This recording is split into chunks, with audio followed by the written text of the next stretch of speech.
저출생에 따른 인구 감소가 현실로 다가왔습니다. 입학할 아이들이 없어서 폐교가 되는 일, 이제는 막을 수 없을 것만 같습니다. 이 폐교에 따른 문제점을 제대로 파악하고 그에 따른 대책을 고민해야 할 시기인데요.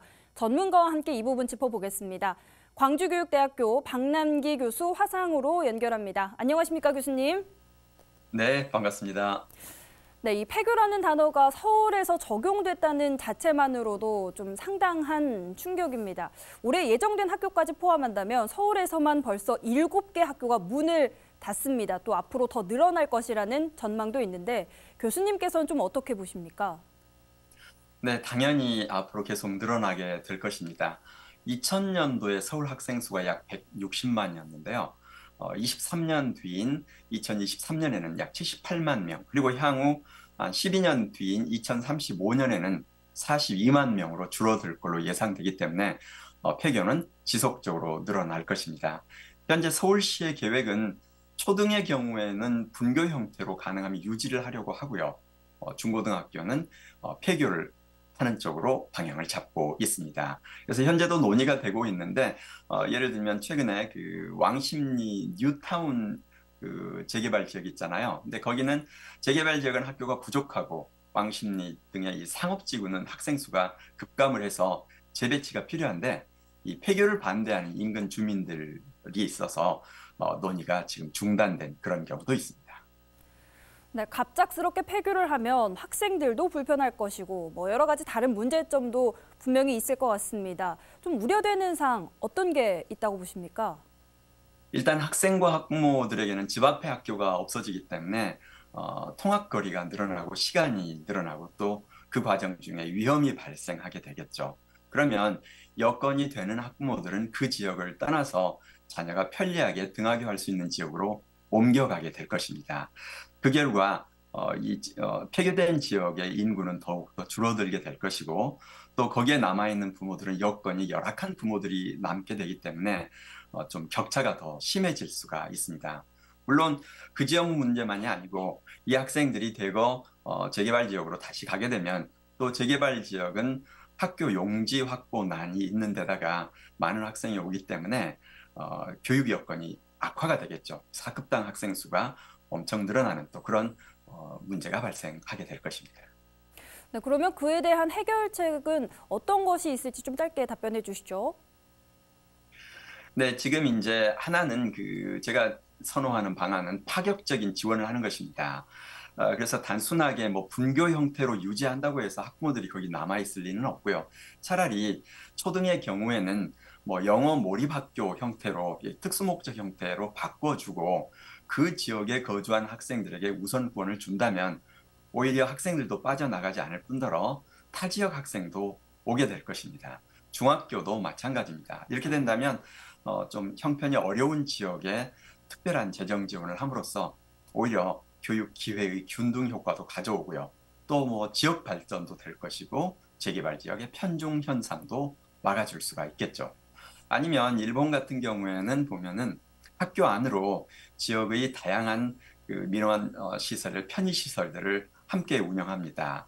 그래서 초등학교 유치원이 있는데 저층에는 고층에는 이제 경로당이 들어와 있을 경우에 아이들이 경로당에 가서 재롱잔치를 바로 건물 위로 올라가서 몇 층만 올라가면 할 수 있고요. 또 거기에 있는 할아버지 할머니들이 초등학교나 유치원에 와서 책 읽어주거나 이 어린아이들과 함께하는 시간을 보낼 수도 있거든요. 그래서 우리가 일본으로부터도 여러 가지 아이디어를 얻을 수 있는데 조금만 준비를 하면 이 학생 수 급감이 위기가 아니라 오히려 교육의 질 향상 그리고 살아있는 주민들의 어찌 보면 복지 향상으로 연결될 수도 있을 것입니다. 네, 어쨌든 학생과 학부모, 교사들의 의견이 반영되지 않고 교육당국이 계속해서 이 폐교를 일방적으로 정하고 통보하는 식으로 정책이 펼쳐질 경우에 문제점이 생길 것 같습니다. 이건 어떻게 보시고 또 대안은 뭐라고 보십니까? 물론 현재도 일방적으로 결정하지는 않습니다. 그 과정에 지역사회 또 학부모들과 협의를 하고 있거든요. 그런데 이제 그 정도가 아니고 제가 볼 때 바람직하기로는 서울시, 그다음에 서울교육청, 해당 지역교육청, 해당 구청, 그리고 해당 학교의 교원과 학부모, 또 가능하다면 학생들까지 이렇게 서로 머리를 맞대서 어떻게 방향을 잡는 것이 좋을지 결정을 했으면 합니다. 폐교로 할지 아니면 서울시와 교육청으로부터 특별 지원을 받아서 어떤 그 특수 목적 초등학교, 중학교로 바꾸는 것이 좋을지, 그리고 이제 다른 시설로 이용한다면 어디로 가면 좋을지, 뭐 이런 것까지 해서 이 논의 과정에서 폐교 활용 방안까지 함께 논의되는 것이 좋겠죠. 네, 또 한 가지 폐교가 진행되면 그 부지를 어떻게 활용할지도 고민인데요. 교육 전문가로서 폐교 부지 활용에 대한 어떤 좋은 사례나 방향성을 좀 제시해 주신다면요. 네. 지금 이제 현재 사례로 서울 경우에는 그 공진중학교 부지를 에코스쿨로 만들었는데요. 이제 지금 서울시 환경부 그다음에 교육청이 힘을 모아가지고 현재 기후 위기 시대가 오고 있기 때문에 거기에 대응 가능한 이러한 거기에서 다양한 체험을 하는 이런 시설로 만들었습니다. 이제 이런 것처럼 여러 가지 보다 의미 있는 교육적 시설로 갈 수도 있고요.